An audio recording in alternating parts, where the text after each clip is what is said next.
Donc l'image du tracteur qui est déjà sur fond blanc. Donc quelqu'un a déjà fait le détourage. Je vais enfoncer ici sur le Mac la touche F pour faire placer ça en plein écran. Je vais faire majuscule tabulation pour me débarrasser des palettes de droite. Shift Tab. Voilà. Donc plusieurs choses à dire. Si vous cherchez des objets, des images qui sont dans le domaine public ou Creative Commons, si vous cherchez ça sur le web, vous allez parfois en trouver qui sont déjà détourés comme ça. Détourés. Et souvent d'ailleurs, ce seront des images PNG. Celle-ci, c'est une JPEG. Le JPEG ne peut pas contenir de transparence. Il n'y a jamais de transparence dans un JPEG. Enfin, peut-être le JPEG 2000, mais c'est un format vraiment à part. Le JPEG standard, habituel, pas de transparence. Et par contre, sur le web, vous allez parfois trouver des images d'objets entourés de transparence parce que c'est un format PNG. Portable Network Graphics, on en a parlé hier. Et donc là, il n'y a pas de travail pour extraire le sujet et pouvoir remettre le sujet entouré de transparence ailleurs sur une autre image, puisqu'il est déjà entouré de transparence. Mais enfin, pour l'exercice, ici, il s'agit d'une version JPEG sans transparence. C'est un objet à bord net.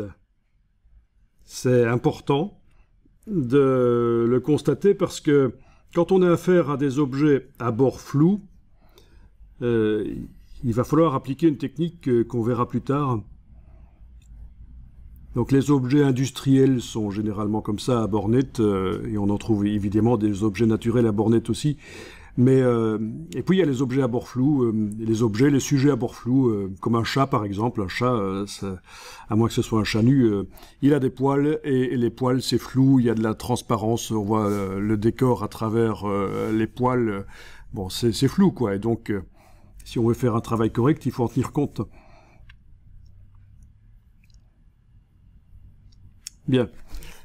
Autre chose, le détourage qui a été fait ici n'a pas été trop mal fait parce que, contrairement à ce qu'on pourrait croire, c'est assez difficile de faire le détourage d'une voiture ou d'un véhicule et que ce soit correct au niveau des pneus. Parce que ça se voit tout de suite quand on a fait un détourage foireux, quand on a mal contourné les pneus, ça se voit tout de suite qu'il y a un problème, le pneu a l'air d'être crevé, il n'a pas l'air convenable. Donc ça, c'est quelque chose auquel il faut faire attention quand on fait des détourages de véhicules. Et d'ailleurs, pour s'aider, quand on fait le détourage de véhicules, on peut temporairement, le temps de faire le détourage, on peut éclaircir très fort l'image pour bien voir le pneu noir qui est dans l'ombre du véhicule en général, et donc on n'arrive pas à bien distinguer nécessairement la forme du pneu, et donc ce qui peut aider, c'est vraiment d'éclaircir l'image temporairement, mais ça on pourra le voir, détourage de véhicules qui sont dans un décor complexe et il faut manuellement détourer. Ici, vous vous en doutez, on va pouvoir utiliser une méthode automatique pour extraire le tracteur de son décor, qui est un fond blanc. Alors, il y a un outil qui est la baguette magique. Et dans les dernières versions de Photoshop, il n'apparaît plus directement dans la palette des outils, il est caché derrière un autre outil. Donc vous allez pouvoir enfoncer et aller chercher la baguette magique. Après, on verra qu'on peut demander aussi à Photoshop de sélectionner automatiquement un sujet, et parfois il y arrive. Mais c'est intéressant de parler de la baguette magique. Pourquoi? Parce que c'est vraiment un outil très mauvais, qui date de la première version de Photoshop, et en général, quand on doit sélectionner un objet, un sujet dans une photographie, on n'utilise jamais la baguette magique. C'est un outil qui va servir quand on fait de l'infographie, des interfaces pour du web design éventuellement, on a affaire à des aplats, ça peut éventuellement servir. Mais bon, ici, on va tester puisqu'on a affaire à un fond infographique, c'est un fond blanc pur, il n'y a pas de nuance, c'est des pixels blancs qui ont été mis dans cette image, donc ça va peut-être nous aider, la baguette magique dans ce cas-ci. Mais dites-vous bien que, voilà, quand on voit quelqu'un qui travaille dans Photoshop et qui essaye à la baguette magique de sélectionner un objet dans une photographie, un objet qui est dans son décor, on sait qu'on a affaire à un total amateur, quoi. Parce que c'est vraiment l'outil basique qui fonctionne mal. Mais encore une fois, ici on a affaire à une image qui a été retravaillée, c'est de l'infographie, donc on peut éventuellement tester la baguette magique ici. Alors, vous avez certainement la baguette magique ici en échantillon ponctuel avec tolérance 32 et pixels contigus cochés. C'est comme ça qu'elle vient. On va voir ce qui se passe quand on clique sur le fond blanc n'importe où. Vous avez des petits pointillés qui apparaissent. C'est une sélection. On vient de sélectionner le fond blanc. Voilà. Donc les petits pointillés indiquent ce qui est sélectionné entre le bord de l'image et le sujet. Ça s'est sélectionné. Est-ce que la sélection est correcte? Oui, parce qu'il y a quand même un peu de flou malgré tout sur le bord de l'objet. Et l'image n'est pas au niveau des pixels d'une qualité extraordinaire. On dirait que ça n'a pas trop mal marché.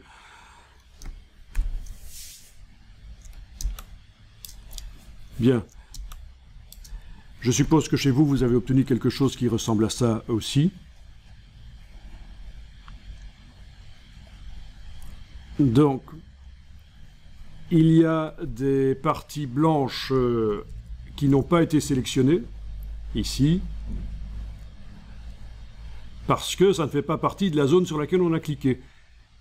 Ici aussi, ça, tout ça n'a pas été sélectionné. Donc c'est à ça que sert Pixel Contigu. Si on le décoche, on clique à nouveau avec la baguette magique, ça enlève la sélection. On clique à nouveau, ça refait la sélection, mais cette fois-ci, tous les blancs de l'image ont été pris en compte. Donc on a décoché Pixel Contigu, je pense que ça parle par soi-même. Ça sélectionne pas seulement les pixels qui sont les uns à côté des autres, qui sont contigus, mais ça sélectionne tous les pixels de cette couleur-là sur l'image. Donc tous les pixels blancs ont été sélectionnés. Il est possible en effet qu'il y ait des zones là, on les voit, qui ne sont pas vraiment blanches, mais qui sont très claires, elles ont été sélectionnées aussi. Alors ça c'est un trou, il n'y a pas de problème. Je suppose que vous avez ça aussi. Donc dans ce cas-là, deux solutions. Soit on retouche la sélection au lasso, soit on modifie la tolérance. Bon, ben, je vais vous montrer au lasso, qui est l'étape suivante après la baguette magique pour faire une petite correction. Ça paraît logique. Vous avez activé le lasso. Vous allez mettre le lasso là au-dessus et enfoncer la touche Alt. Et là, un petit signe négatif apparaît à côté du lasso. Et avec le lasso négatif, vous allez entourer les tâches qui ont été sélectionnées alors qu'elles ne devraient pas l'être. Voilà, elles sont parties. On a enlevé de la sélection. Donc, je vous rappelle qu'on a sélectionné le fond blanc. Et il y avait quelque chose d'assez blanc sur le tracteur qui a été sélectionné alors que ça n'aurait pas dû l'être. On a réglé le problème comme ça. Une autre solution, ça aurait été de recommencer une sélection en modifiant la... Et là, je reviens sur la baguette magique. La tolérance de la baguette magique. Qu'elle soit moins tolérante aux différences par rapport à la couleur sur laquelle on clique. qu'elle aille moins sélectionner des choses qui ressemblent à cette couleur. Je ferais passer par exemple à 16 ou à 8. Voilà. Tiens, il y a encore des choses là qui sont sélectionnées en trop sur la cheminée. Donc le lasso, touche Alt, je vais englober. Voilà. Ah tiens, et là, sur la cheminée, ce serait peut-être bien d'aller corriger ça aussi, parce qu'il n'y a pas de raison que le dessus de la cheminée soit séparé du dessous. Voilà. Si vous faites une erreur, vous faites un CTRL Z, vous avez l'historique qui vous permet d'aller plusieurs fois en arrière, de revenir en avant.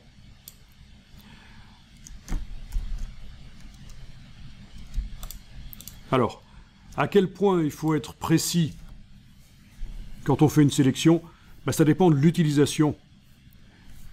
Ça dépend de l'utilisation de l'objet. Est-ce qu'il va être en petit dans la scène ou est-ce que c'est un objet principal? Voilà, donc il ne faut pas passer évidemment trop de temps à faire une sélection sur un objet qui est juste secondaire et ça ne va pas se remarquer nécessairement qu'il n'est pas hyper bien sélectionné. Alors il y a une méthode qu'on utilisera plus tard, c'est de faire au départ une sélection qui n'est pas nécessairement extrêmement précise. Travailler avec cet objet sélectionné pas précisément, et si le résultat visuel est bon, c'est seulement là qu'on améliore la sélection. C'est une erreur de débutant vraiment à ne pas faire, c'est de passer trop de temps à faire une sélection sur un objet dont on n'est même pas certain finalement que quand on va l'utiliser dans un décor et qu'on va faire sa création, c'était le bon objet à choisir. Donc ça c'est une bonne approche qu'on verra, de faire une sélection grossière, pas précise, une sélection rapide sur l'objet qui nous permet quand même de créer. Et puis à la fin, si c'est bon, on améliore la sélection. J'ai vu tellement de gens qui perdaient du temps à faire des sélections sur des objets qui finalement n'étaient pas les bons. Voilà, ça sert à rien. Alors si vous achetez des images dans des banques d'images genre Adobe Stock ou autres, ils arrivent aussi directement, parfois, avec une sélection. Voilà. Donc en plus des couches RVB, il y a ce qu'on appelle une couche alpha, qui est une sélection mémorisée.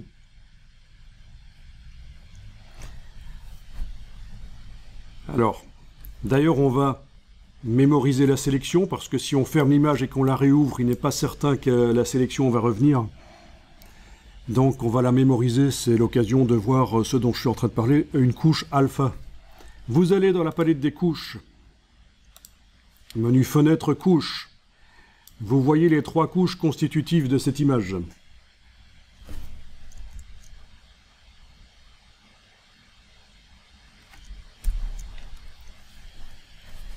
C'est juste pour qu'on voit ce qui va se passer, parce que la mémorisation de la sélection, enregistrer la sélection dans le fichier, dans l'image, ça se fait par le menu sélection mémoriser. Donc allez-y, menu sélection, l'écran mémorisé.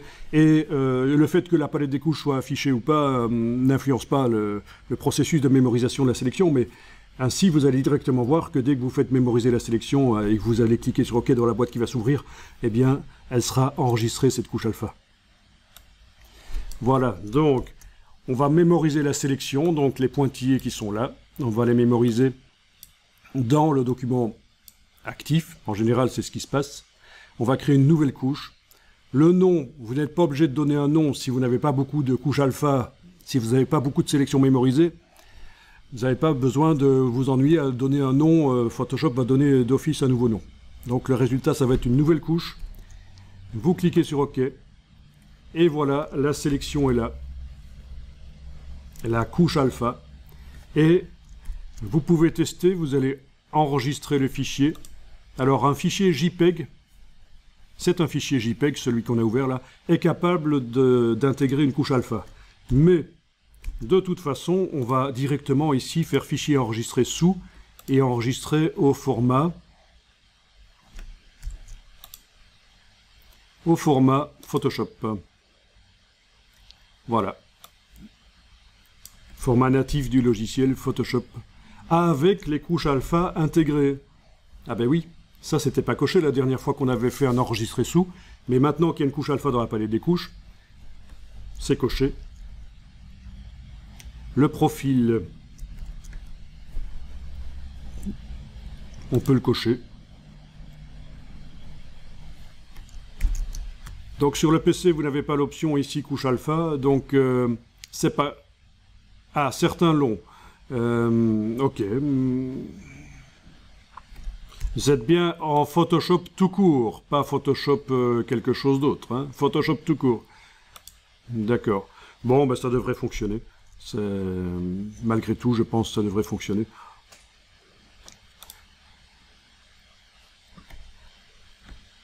Voilà. Et si vous fermez l'image, fichier fermé, et que vous la réouvrez, fichier ouvrir les fichiers récents. Ça, c'est une bonne astuce pour aller rechercher les fichiers récents.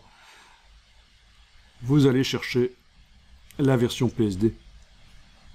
Ah oui, au fait, c'est pour ça qu'il vaut mieux aussi ne pas mettre des noms trop longs aux images, parce que parfois ça déborde du menu. Et la version de l'image, 01, 02, 03, se trouve, elle n'est pas visible à ce moment-là, si vous avez mis des noms trop longs. Donc, au passage, je vous explique que, voilà, je vous ai dit hier, pas mettre des noms trop longs aux images, c'est aussi pour ça. Voilà. Donc, l'image est revenue, touche F. Dans la couche, dans la palette des couches, on a la couche alpha. Parfait. Mais la sélection n'est plus active. Heureusement qu'on l'a mémorisée en tant que couche alpha, sinon on devrait la refaire.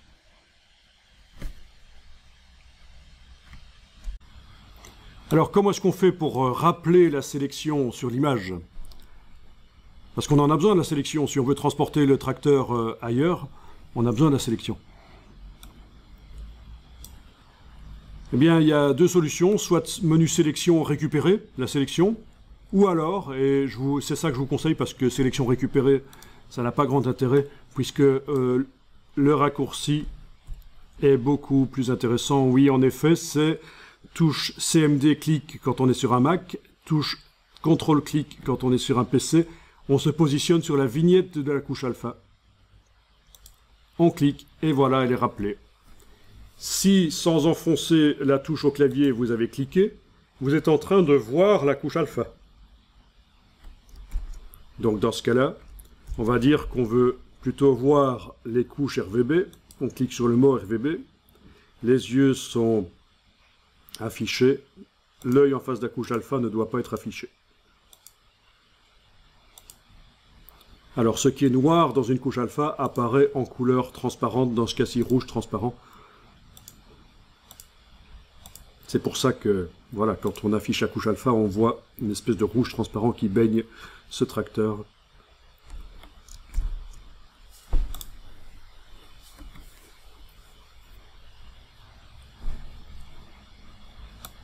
Est-ce que le tracteur est sélectionné? Non, c'est le fond blanc qui est sélectionné. Donc, pour sélectionner vraiment le tracteur, il faut que j'intervertisse la sélection, puisque ce qui est sélectionné actuellement, c'est entre le bord de l'image et le tracteur. C'est cette zone-là blanche. Donc, en faisant sélection intervertir,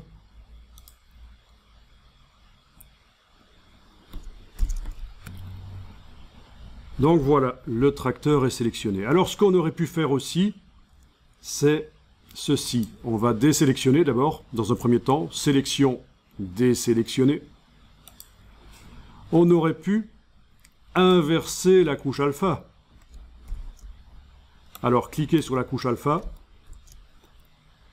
Vous n'avez plus de pointillé sur l'image, c'est certain. Vous avez fait sélection, désélectionner.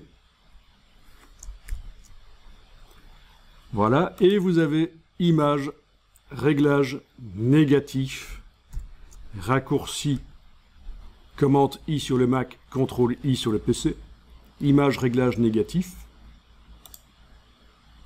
Et ce qui était activé dans la palette des couches, la couche alpha, est passée en négatif. En fait, dans une couche alpha, ce qui est blanc, c'est ce qui sera sélectionné. Et ce qui est noir, c'est ce qui ne sera pas sélectionné. Et ce qui est gris, mais il n'y en a pas vraiment ici, C'est ce qui est à moitié sélectionné, enfin à moitié, ça dépend de l'intensité de gris. Donc il y a de la nuance, il y a des possibilités de nuance dans une couche alpha. Il y a des choses qui peuvent... C'est ce qu'on va utiliser quand on fera une sélection sur un animal avec un pelage. Le bord de l'animal sera flou. Et ça va d'ailleurs dépendre de la partie de l'animal. Par exemple, si je prends l'image d'un loup, le museau sera moins flou que le dos. Logique, hein, il n'y a pas de longs poils sur le museau d'un loup. Donc c'est ça qui est intéressant aussi, c'est qu'on peut modeler le flou en fonction de la partie du sujet qu'on sélectionne. Donc vous avez fait un négatif sur la couche alpha. Du coup, je réactive RVB en cliquant sur le mot RVB. Raccourci, contrôle ou commande sur le Mac. Hein. Contrôle sur le PC, commande sur le Mac. On clique sur la couche alpha, sur la vignette. La sélection est rappelée. Et du coup, il n'y a pas besoin d'intervertir puisque c'est déjà le tracteur qui est sélectionné. Donc ça, c'est la logique vraiment à comprendre. C'est du basique de Photoshop. Alors, je zoome sur la sélection. Et je suis en train de voir si ça a bien sélectionné. Voilà. Il y a quelques petits défauts, notamment ici sur le capot qui était très clair. La baguette magique, c'est quand même foireux hein, comme technique de sélection. Ça ne servira quasiment que pour ce genre de cas où on a un objet qui est sur un fond uni, blanc, noir ou en couleur. Et de préférence, on fera en sorte que la sélection puisse être modifiée par la suite, que ce soit juste un point de départ pour démarrer rapidement les tests créatifs et puis voilà.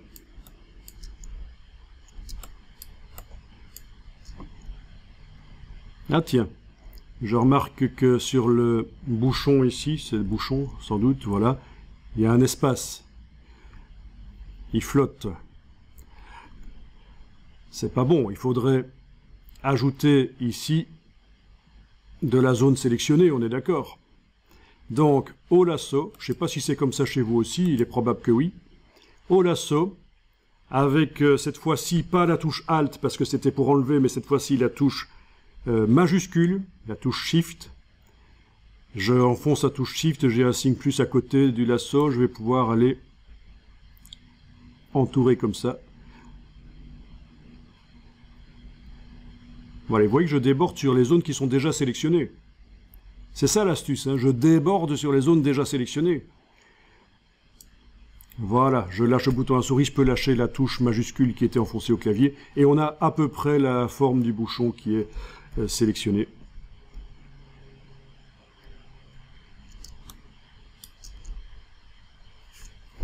Du coup, on est d'accord que la couche alpha n'est plus bonne par rapport à l'amélioration que je viens de faire au lasso sur la sélection.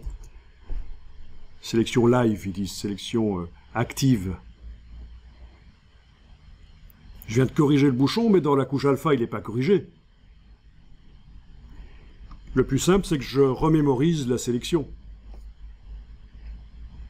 Sélection, mémoriser. OK. Voilà. Alpha 2, c'est la bonne. Si je désélectionne, menu sélection, désélectionner, et que je vais zoomer à l'endroit du bouchon, et que je regarde la couche alpha 1, il y a l'espace entre le bouchon et le tracteur.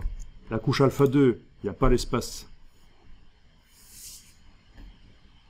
Donc la couche alpha 2 est la bonne. Je reclique sur RVB, le mot pour réactiver le travail sur l'image. Touche contrôle du PC, commande du Mac sur la vignette, ici alpha 2, je rappelle la sélection. C'est la bonne, avec le bouchon correct.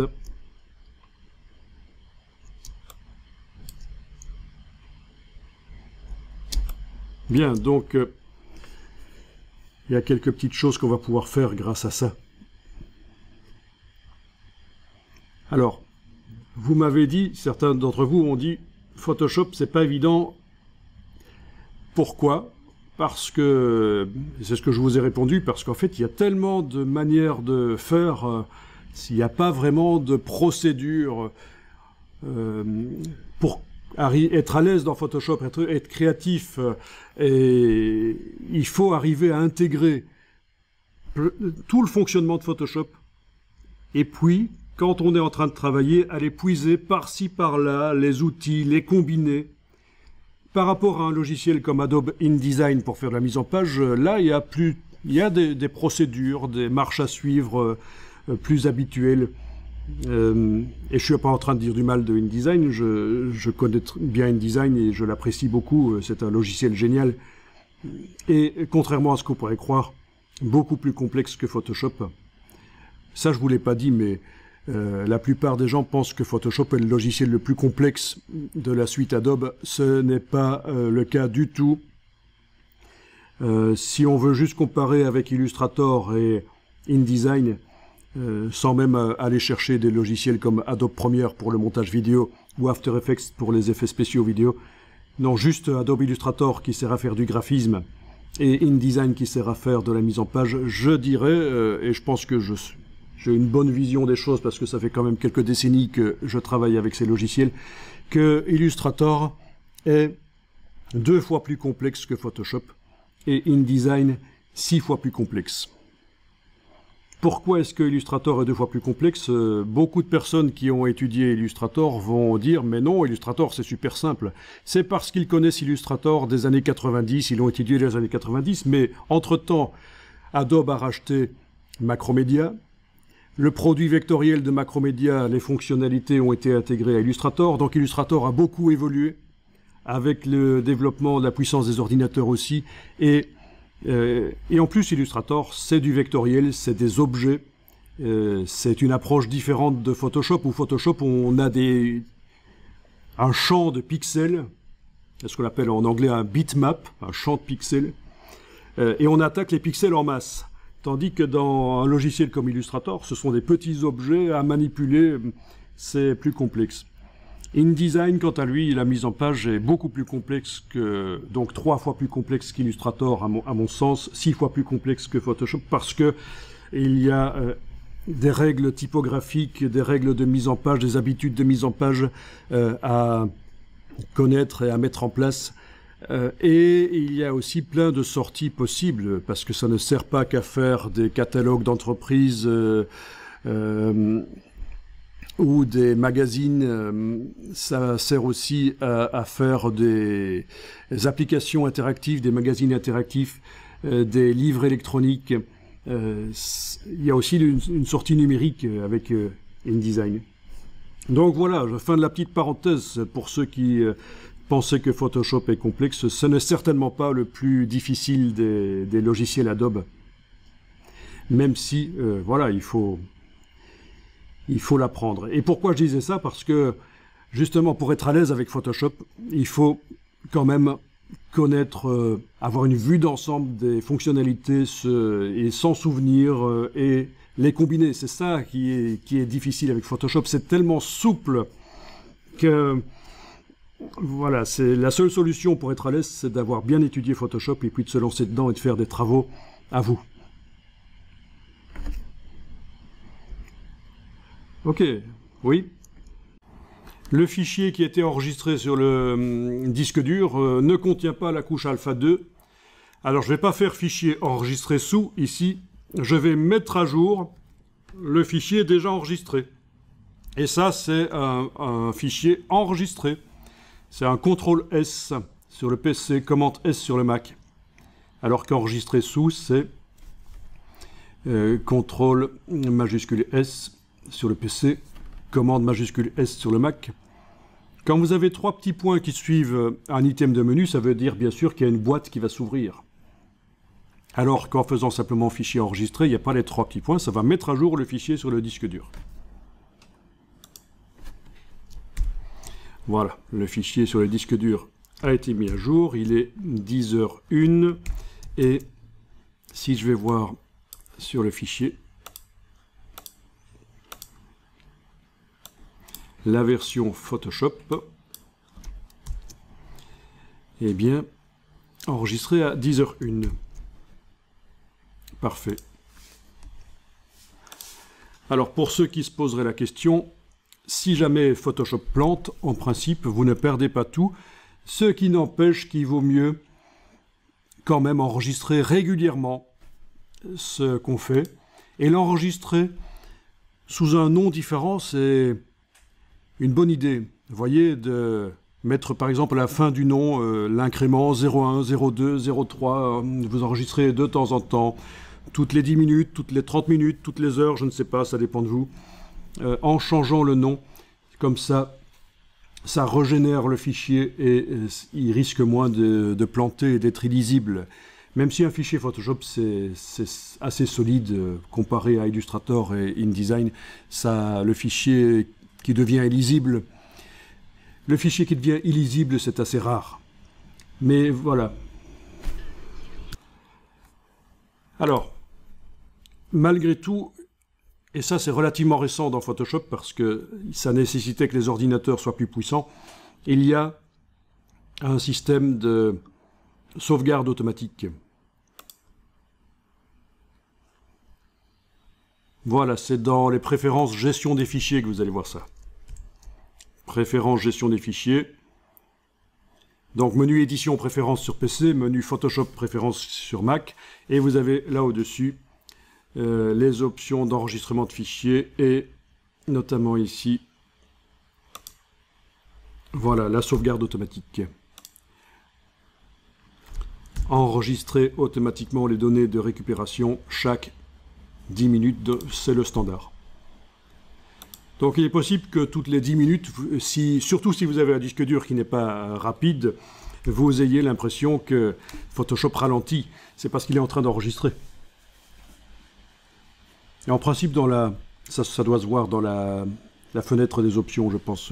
Il y a une petite icône animée qui doit apparaître pendant qu'il fait la sauvegarde. Donc au pire, en cas de plantage de l'ordinateur ou de coupure de courant, si vous ne travaillez pas sur un portable, vous ne perdrez que les 10 dernières minutes. Mais c'est vraiment très déconseillé de toute façon de travailler pendant des jours et des jours sur le même fichier.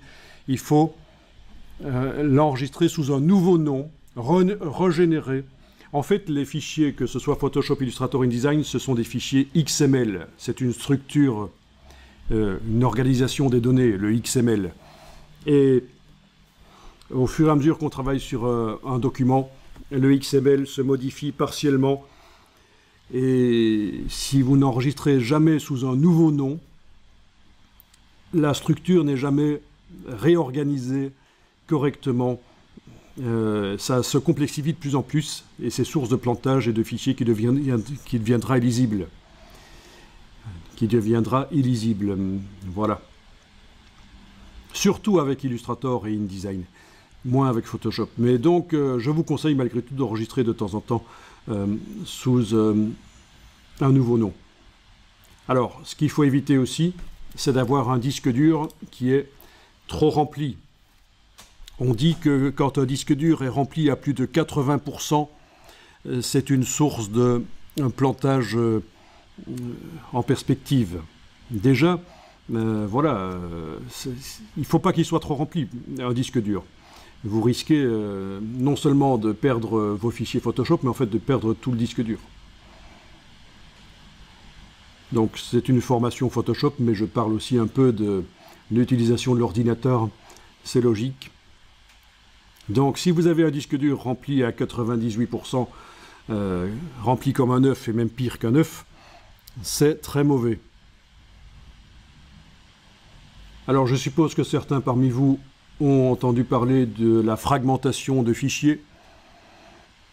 Le fait que plus on utilise un disque dur, plus il devient lent, et que de temps en temps il faut défragmenter. Sur Windows, ça peut se faire par un clic droit. Il y a un défragmenteur qui est accessible. Sur le Mac, ça n'existe pas. C'est automatique, la défragmentation des fichiers, l'optimisation du disque dur pour qu'il reste rapide. Mais ça se désactive si le disque dur est rempli à plus de 80%. Et ça s'active automatiquement sans que vous le voyiez si le disque dur est rempli à moins de 80%. C'est comme ça que ça fonctionne. Alors bien sûr, enregistrer des fichiers Photoshop qui pèsent parfois 200, 300 mégas et les enregistrer régulièrement sous un nom différent, finalement ça prend de la place.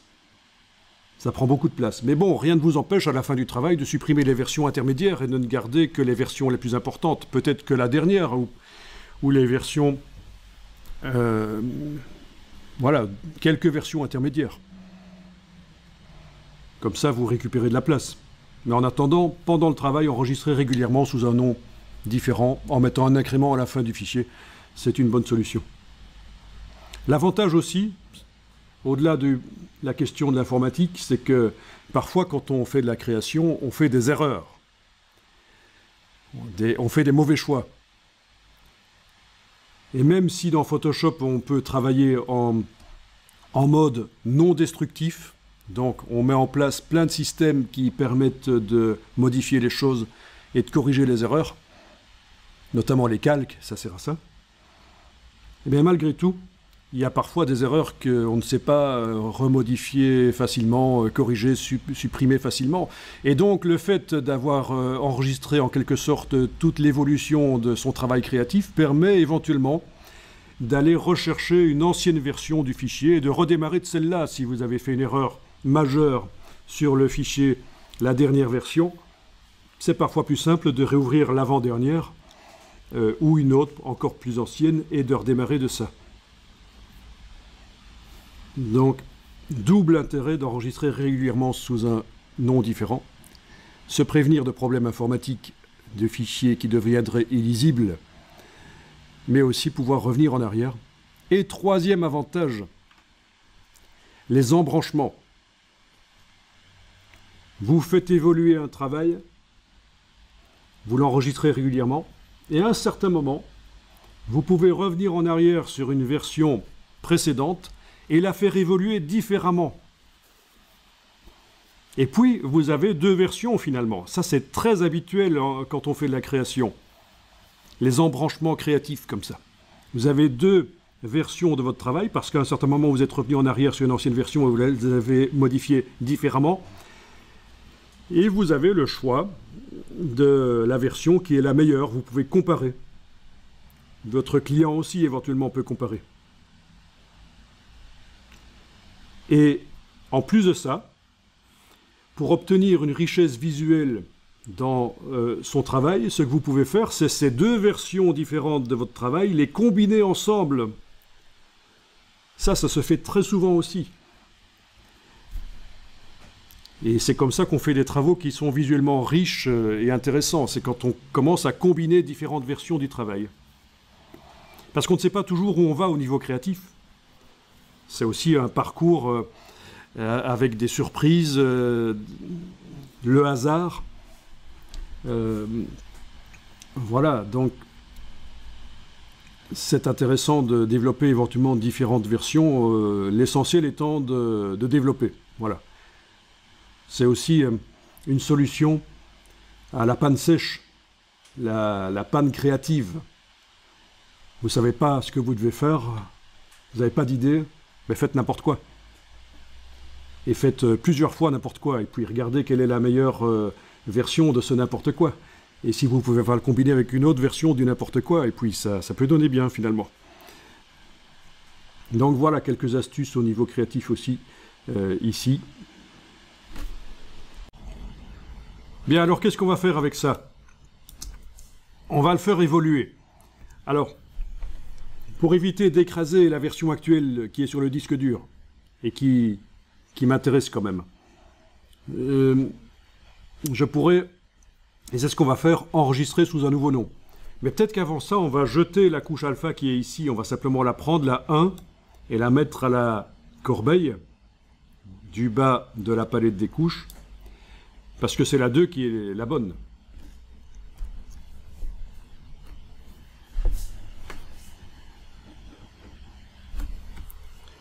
Ensuite, on va enregistrer ça sous un nouveau nom, fichier enregistré sous.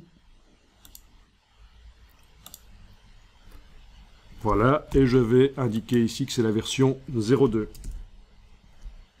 Comme ça, je suis certain que dans la version précédente, c'est bon. Je ne vais pas devoir recommencer tout ce travail de sélection dans tous les cas.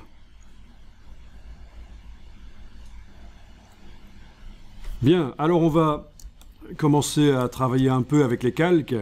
On va aller chercher la palette des calques. Menu, fenêtre, calque. La palette des calques, on va lui faire subir le même sort que ce qu'on avait fait pour la palette des couches, c'est-à-dire qu'on va en fait agrandir les vignettes. Dans le menu de la palette des calques, alors regardez, la palette des calques vient, dans mon cas en tout cas, avec la palette des tracés qui pour l'instant n'a rien à voir. Donc, vous occupez pas de la palette des tracés pour l'instant. C'est une méthode de sélection avec des tracés vectoriels. Donc ça ne nous intéresse pas pour l'instant. Donc on est dans la palette des calques. On va dans le menu de la palette des calques et on descend jusqu'à la ligne Options de panneau. Dans les options de panneau, vous allez choisir les grandes vignettes. OK.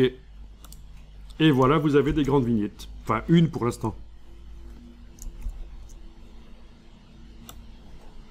Alors on pourrait se dire, mais pourquoi d'office Photoshop ne montre pas des grandes vignettes? Ben ça ne convient pas toujours. Parce que les travaux Photoshop complexes peuvent contenir des dizaines de calques. Et donc, on a parfois intérêt à avoir des petites vignettes pour avoir une vue d'ensemble sur le travail. Ceci dit, il y a des solutions pour simplifier le contenu de la palette des calques. Il y a ce qu'on appelle des groupes de calques qu'on peut créer. Il y a aussi la possibilité de, quand on fait un montage créatif, les différents éléments, que ce soit des fichiers Photoshop, séparés sur le disque dur, et on les importe dans un fichier qui réunit tout. Et ça simplifie aussi les choses. Si j'importe l'image d'un renard dans un décor, je ne vois que le calque du renard, mais peut-être que le fichier du renard, si je l'ouvre lui dans Photoshop, il est composé de plein de calques. Enfin, ce sont des choses que vous allez découvrir. La possibilité de faire ces deux choses-là, soit des groupes de calques, soit des fichiers Photoshop importés. Et ça permet de garder quand même la palette des calques pas trop remplie de plein de calques.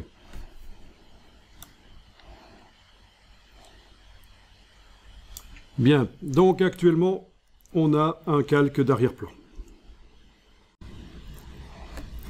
Donc, un calque d'arrière-plan, c'est un calque spécial qui ne peut pas être modifié au niveau de sa transparence. Vous voyez que quand on active le calque d'arrière-plan, sa transparence, modifier l'opacité, c'est pas possible, c'est grisé, c'est inaccessible. Il est verrouillé partiellement. Partiellement, parce qu'on sait faire certaines choses dessus. C'est juste la transparence qui est verrouillée. Mais on pourrait dessiner dessus, changer la couleur du tracteur, etc. Modifier les pixels, oui, c'est possible. Mais il est partiellement verrouillé. S'il était totalement verrouillé, le verrou serait différent. Il serait plein. Il serait plein. Le dessin du verrou serait plein. Alors, ce qu'on va faire ici, c'est créer un nouveau calque. On va demander à Photoshop de prendre ce qui est actuellement sélectionné. Votre tracteur est toujours sélectionné, je suppose. Si ce n'est pas le cas, dans la palette des couches, puisque vous avez mémorisé la sélection. Alors, ok. Dans la palette des couches, il faut enfoncer CTRL et cliquer là-dessus sur le PC, commande et cliquer là-dessus sur le Mac. Ça va rappeler la sélection, ce qui est blanc dans la couche alpha, c'est ce qui sélectionne. Et vous devriez donc avoir le tracteur qui est sélectionné. C'est ce qu'il faut absolument qu'il soit sélectionné. Et alors ce qu'on va faire ici, c'est demander d'envoyer le tracteur sur un nouveau calque.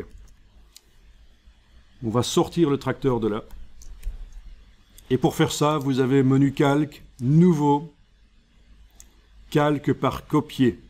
Menu calque en haut de l'écran, nouveau, calque par copier, raccourci CTRL-J sur le PC, commande J sur le Mac. Voilà, une copie a été mise sur un calque et c'est entouré de transparence. Dans Photoshop, le damier qu'on voit là, c'est de la transparence. C'est le seul moyen de montrer la transparence, puisque dans Photoshop, le blanc, c'est une couleur. Ça ne peut pas servir à montrer la transparence. Le blanc, on doit se servir de ce damier.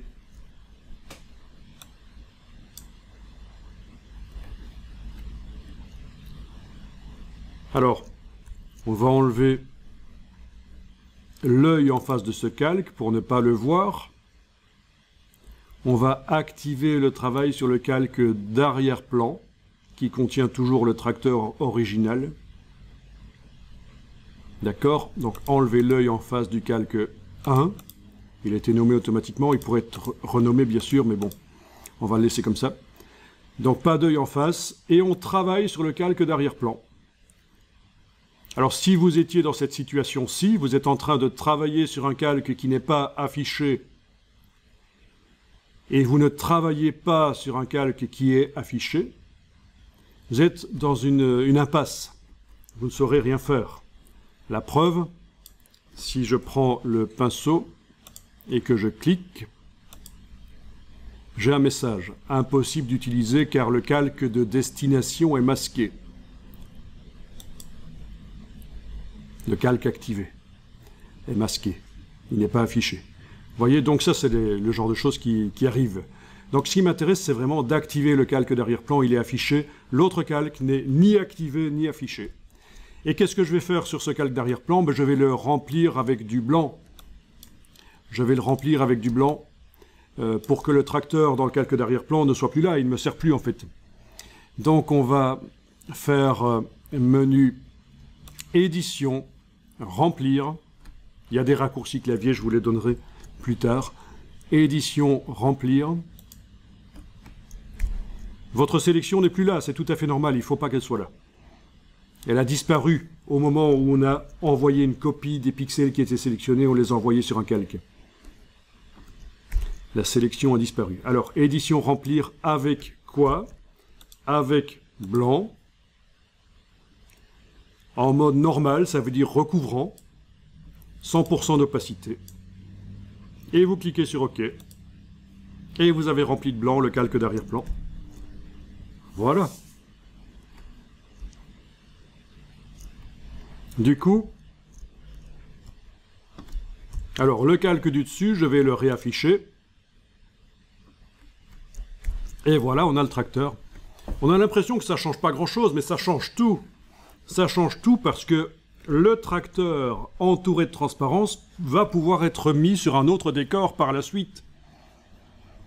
Et on va pouvoir commencer à faire ce qu'on appelle des photomontages. Et donc ça, c'est très intéressant. On va enregistrer le fichier tel qu'il est là.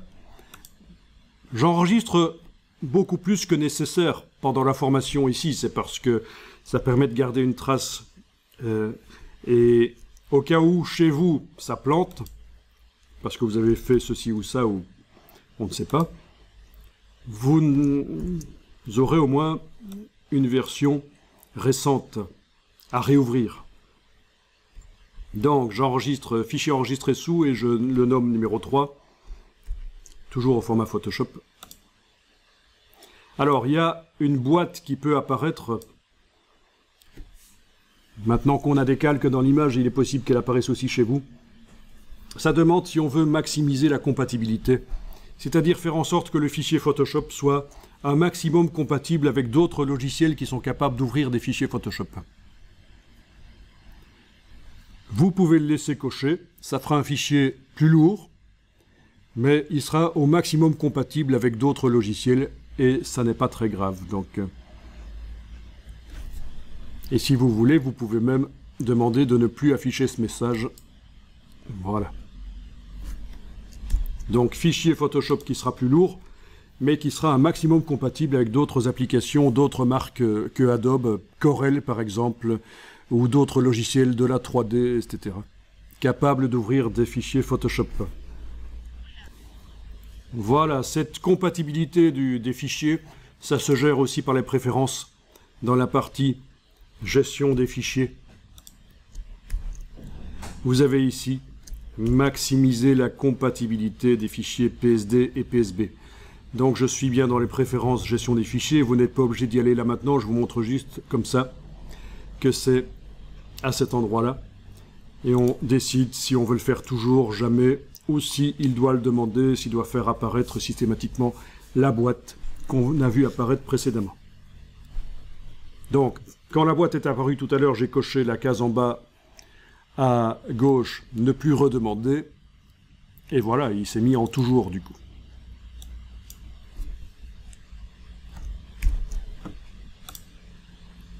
Donc pas d'inquiétude à avoir avec cette idée, cette boîte maximiser la compatibilité, si ça apparaît, ça... vous avez l'explication là maintenant.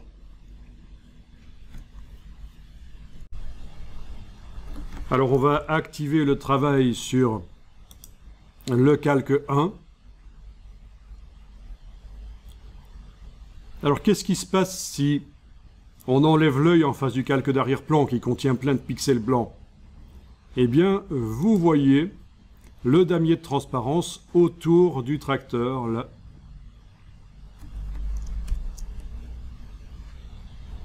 Alors, ce damier de transparence, je ne sais pas ce que vous en pensez, mais il est assez désagréable à l'œil. Ça vibre. Donc, ce qu'on peut faire, c'est le personnaliser, le rendre plus cool. Je vous propose de faire ça.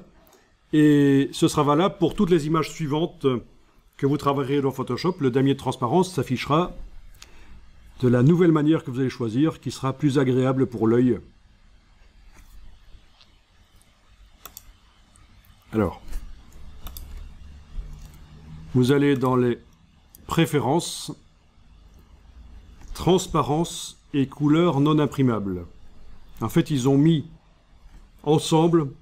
Dans cette partie-là des préférences, ils ont mis deux choses qui n'ont pas grand-chose à voir l'une avec l'autre. Donc ce qui m'intéresse, c'est la partie transparence de la boîte ici. Couleur non imprimable, c'est autre chose, c'est juste une manière de montrer, quand on le demande, montrer quelles sont les couleurs qui sont trop vives pour être imprimées. Vous vous souvenez, hier, on a travaillé sur les images d'oiseaux qui étaient très vifs, et quand on a transformé l'image en CMJN dans Photoshop, chose qu'il faut normalement plus faire maintenant, parce que ça se fait plutôt dans le logiciel de mise en page, la conversion de RVB vers CMJN. Mais bon, quand on a converti en CMJN, vous avez peut-être remarqué que certaines couleurs se ternissaient. C'est les couleurs non imprimables. C'est les couleurs qui changent quand on les imprime, parce qu'elles sont trop vives. Elles sont affichables sur un écran, et pas sur... imprimable sur papier, surtout chez la presse de l'imprimeur qui est beaucoup moins performante qu'une imprimante jet d'encre. Alors ce qui m'intéresse, c'est la partie ici transparence. Donc c'est tout à fait différent. Couleur non imprimable, c'est autre chose, je m'en occupe pas. Première chose, on va peut-être choisir ici gris espacé. Ça va faire des plus grands carrés. Comme couleur de gris, on va peut-être choisir moyenne. Alors déjà derrière, vous voyez ce que ça donne. Vous avez les deux couleurs qui sont utilisées pour montrer la grille de transparence. Vous allez cliquer sur une d'entre elles, la plus foncée par exemple ici. Est-ce que vous voyez tous apparaître le sélecteur de couleurs de Photoshop? Je suppose. Si vous ne voyez pas apparaître ça, il faut le dire. Et alors, la petite pastille ici, je vais la remonter pour que la couleur devienne plus claire. Je vous rappelle que j'ai cliqué ici sur le carré parmi les deux qui servent à montrer la transparence là derrière. J'ai cliqué sur le carré qui est le plus foncé et je l'augmente pour qu'il ressemble plus au plus clair. Et derrière, vous voyez ce que ça donne. Voilà. Et donc, rien ne vous interdit d'avoir un damier de transparence qui va plutôt ressembler à ça. Quelque chose de plus doux et d'agréable aux yeux. Il suffit de cliquer sur OK 2 fois et c'est bon. Vous avez résolu le problème. OK, OK. Et pour tout le restant du travail dans Photoshop, tant qu'on ne remet pas à zéro Photoshop, ce damier de transparence personnalisé agréable aux yeux va rester. Bientôt, la vignette va certainement se mettre à jour aussi avec ce damier de transparence, mais ça n'a pas d'importance qu'elle soit mise à jour ou pas. Elle a toujours l'ancien damier désagréable aux yeux, mais pour une vignette, c'est de toute façon pas très grave. Voilà, ça ne fait pas partie de l'image, ça ne s'enregistre pas avec l'image, ce qu'on vient de faire. C'est une modification du comportement de Photoshop qui sera marqué dans Photoshop quand on quittera Photoshop, quand le fichier des préférences de Photoshop s'écrira sur le disque dur, celui qui sera réutilisé la fois suivante qu'on réouvrira Photoshop pour retrouver Photoshop avec toutes les modifications de comportement de Photoshop qu'on a demandé. Et ce fichier de préférence s'écrit aussi sur le cloud, ce qui vous permet, quand vous passez sur un autre ordinateur et que vous vous loguez avec votre identifiant Adobe, sur un autre ordinateur que vous connaissez peut-être même pas encore, quelque part dans une entreprise peut-être, vous retrouvez ces préférences. Le logiciel va les rechercher sur le cloud. Anciennement, avant cette histoire de cloud, il fallait transporter les préférences, le fichier des préférences sur une clé USB et le réinstaller partout où on allait. Maintenant, c'est plus le cas.